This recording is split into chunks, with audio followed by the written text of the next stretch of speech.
వీరబ్రహ్మేంద్ర స్వామి కాలజ్ఞానం రాసిన గుహను చూడాలనుకుంటే ఈ వీడియో లాస్ట్ వరకు చూడండి. మీకే అర్థమవుతుంది. అక్కడ ఎలా ఉంటుంది? ఏముంటుంది? అండ్ అది మనం అక్కడ ఎలా చూడగలము అనేది. ఫస్ట్ అయితే ఇక్కడికి మనం ఎలా వచ్చేసామంటే యాగంటికి పక్కనే ఉన్న రవ్వలకొండకి మనం వచ్చేస్తే ఈ వీరబ్రహ్మేంద్ర స్వామి గుహకి మనం చేరుకోగలము. అలాగే ఇక్కడ లోపలికి వెళ్ళాలంటే ఎంట్రన్స్ టికెట్ ఒక 10 రూపీస్ పెట్టాలి పర్ పర్సన్‌కి. లోపలికి దిగడానికి మాత్రం ఒక పర్సన్ దిగేంత మెట్లు మాత్రమే ఉంటాయి. అక్కడ మీరు చూడండి, మీకు బాగా చూపిస్తున్నాను గదా! అలా ఉంటుంది. అండ్ లోపలైతే సఫకేషన్ ఉంటుంది. గాలి రాదు. అంటే ఒక ఆస్తమా పీపుల్స్ ఇలాంటి వాళ్ళు కొంచెం ఆలోచించాలి. మిగతా వాళ్ళైతే వెళ్లి రావచ్చు. మొత్తం చూసి రావచ్చు. చాలా బావుంటుంది. ఇక్కడైతే మనకి లెగ్స్‌కి కొంచెం టచ్ అయ్యేలా వాటర్ ఉంటాయి.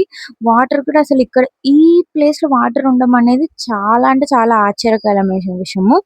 ఇక్కడ 14 పుణ్యక్షేత్రాలకు వెళ్ళడానికి కలిగిన రూట్స్ ఉన్నాయిక్కడ. మహానందికి, శ్రీశైలంకి వాటన్నిటికి వెళ్ళడానికి రూట్స్ ఉన్నాయిక్కడ. అండ్ ఇక్కడే ఆయన కూర్చొని కాలజ్ఞానం రాసారు. ఆ తర్వాత ఆయనకి ఇక్కడే ఉండి వాటర్ దెబ్బకేస్తాయి గదా! అలాంటి సిట్యుయేషన్‌లో ఆయన ఇక్కడే ఉండి వాటర్ తాగారు. ఎటువంటి బయటికి కూడా వెళ్ళలేదు. అది కూడా నేను మీకు ఇక్కడ చూపిస్తున్నాను చూడండి. అక్కడ నేను ఇక్కడ వాటర్ చూపించాను గదా! ఆ గుహలో ఉన్న ఆ చిన్న లోతులో ఉన్న నీళ్లు మాత్రమే ఆయన తాగుతూ ఇక్కడే ఉండి కాలజ్ఞానం రాసారు. ఆయన రాసినవన్నీ కూడా ఆల్‌మోస్ట్ జరిగాయని చెప్పి మనం చాలా నమ్ముతాము. ఆ తర్వాత ఇప్పుడు మీకు నేను ఆయన విగ్రహాన్ని కూడా చూపిస్తాను.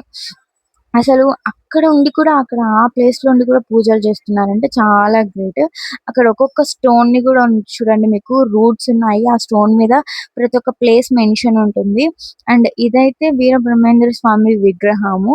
చాలా అంటే చాలా బావుంది. ఇదొచ్చేసి దాని పక్కనే మోడ్రన్ టెంపుల్‌గా కట్టించారు. ఇది కూడా బావుంది. లోపల ఒక్కొక్క అంటే అమ్మవారిది అండ్ స్వామిది పిక్చర్ గాని చాలా అంటే చాలా బావుంది. ఇది కూడా పక్కనే ఉంటుంది. ఆ గుహకి పక్కనే ఈ టెంపుల్ ఉంటుంది. ఈ టెంపుల్‌కి ఏమి అమౌంట్ అవసరం లేదు. డైరెక్ట్‌గా లోపలికెళ్ళి దర్శనం చేసుకోవచ్చు. అండ్ ఇదండి ఇవాల్టి వీడియో.